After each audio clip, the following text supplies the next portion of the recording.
Shin har yanzu kana daga cikin nau'ikan mutanen da suke ɗaukar soyayya tana karewa ne a lokacin da masoya suka riga da suka auri juna? Idan har haka tunanin naka yake ko haka tunanin ki yake, to ina tsoron kada masana a fagen soyayya su zarge ka da talaucin tunani. Haka ne mana, ai wannan talaucin tunani ne. Domin kuwa soyayya tana farawa ne gadan-gadan a lokacin da aure ya tabbata. Idan kuma har yanzu baka samu gamsuwa ba, ka iya sauraron wannan.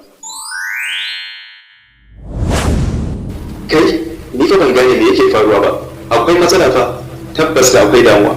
Wai kai aboki, me yake faruwa da kai ne kake taba batu haka ne? Zo ka ci dan uwa, ni na kasa fahimtar me yake faruwa tsakanin kanina fa da uwar gidata. Ni fa ina zargin akwai wata kullalliyar alaka tsakanin kanina da uwar gidata. A'a, me ya kawo wannan zargin kuma haka abokina? Gaskiya fa abin yana takar mana da tunanina. Kwarai yana hargitsa min tattalin arzikin tunanina.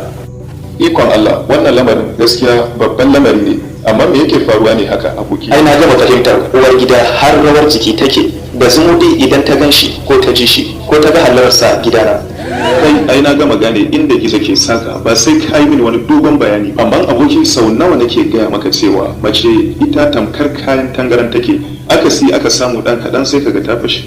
Don haka ne annabin tsira ya ce da mu rifqan bil qawarir, ma'anar haka ku bi a sannu da waɗannan kayan tangaran din, yana nufin wato mata. Amma sau nawa nake gaya maka cewa mace tana son ka dinga bata kulawa ta musamman da zanta mata da daɗaɗɗen kalamai na soyayya. Amma sau da yawa kuna ɗauka cewa da zarar kun yi aure to soyayya ita kuma ta shiga halin mashashara ko kuma ta mace ma ga baki ɗayanta. Kaga kuwa idan har zaka bari ya dinga yi mata abin da hakkinta ne a kanka ka dinga yi mata, to ba makawa ka dinga ganin kwaɓewar lamari. Saya ka ji abokina, nishaɗi halitta ce a cikin jikin kowa.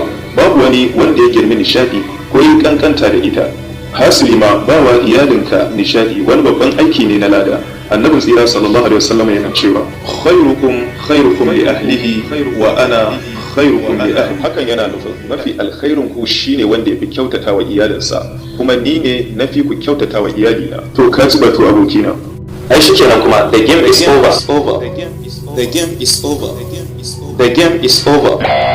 Da mun ban fahimci wannan lamarin bane, amma daga yanzu sai ka ce da ni ne gwarzon shekara.